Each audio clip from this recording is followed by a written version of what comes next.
Okay, I got a couple questions via email to clarify um, these kind of questions that use multiple choice tests or true and false tests. And they're really just examples of the multiplication rule.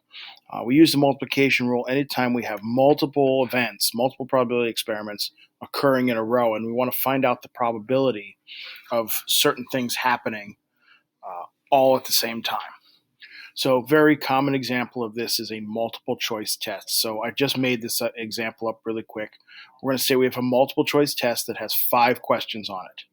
Each question has 4 choices, only one of which is the correct answer.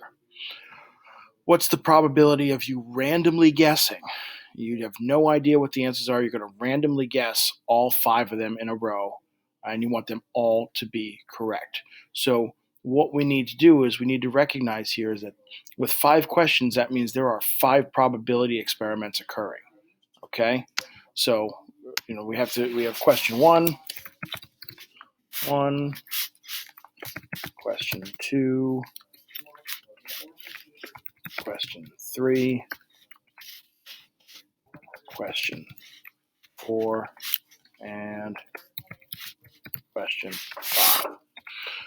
So we have to say to ourselves, what is the probability of guessing the answer to question one and getting it correct? Well, if there's 4 choices, only one is correct, your probability of guessing that one correct is going to be 1/4 or 0.25. Question two, what's the probability? Remember, each one of these questions is independent of the others. All right, so what's the probability of guessing question two? Also 0.25.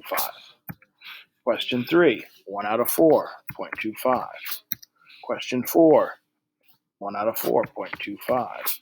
Question five, also 0.25. Each question on its own individually has a probability of 1/4 or 0.25 being correct. We want the probability of all 5 correct.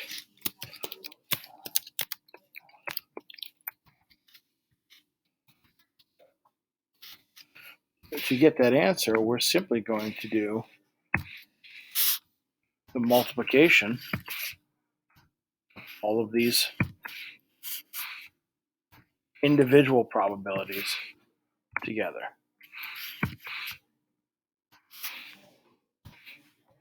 And there's our probability of guessing all 5 correct.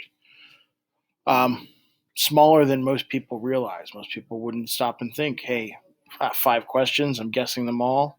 I'll probably get a couple of them right. The likelihood of getting them all correct is actually very small. You can see that decimal right here. Other questions we can ask here, we could say something like, what's the probability of getting all 5 questions incorrect? We'd have to think individually. If there's 1 correct answer for each question, then there's 3 incorrect answers. 3 out of 4 is 0.75. And that number is going to carry over for all 3 of these. Each question has 3 incorrect answers and 1 correct answer. So the probability of guessing them incorrect is 0.75. We're going to just take this one and drag it down here. If we want to get them all incorrect, all 5 incorrect.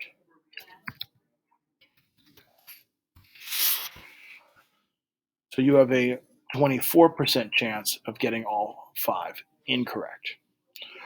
Another very common question would be to ask something like, what's the probability of getting at least 1 correct answer? And a lot of students struggle with this because they're not sure how to figure this out. To get at least 1 correct answer, and it doesn't matter which one it is, you're really only eliminating one possibility,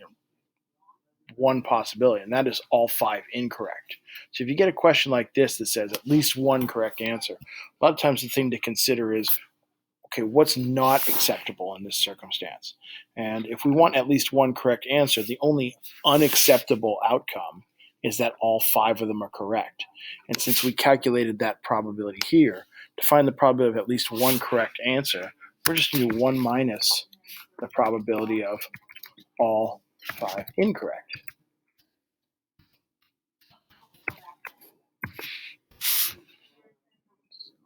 Widen that up just a little bit there.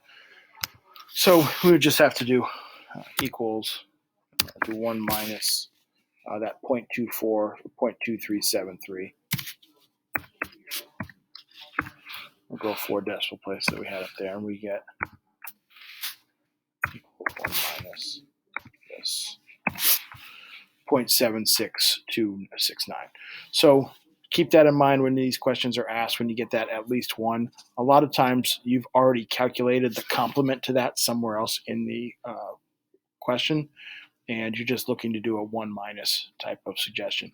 Now, there's a lot of possible outcomes here. What's the probability that you get 2 correct?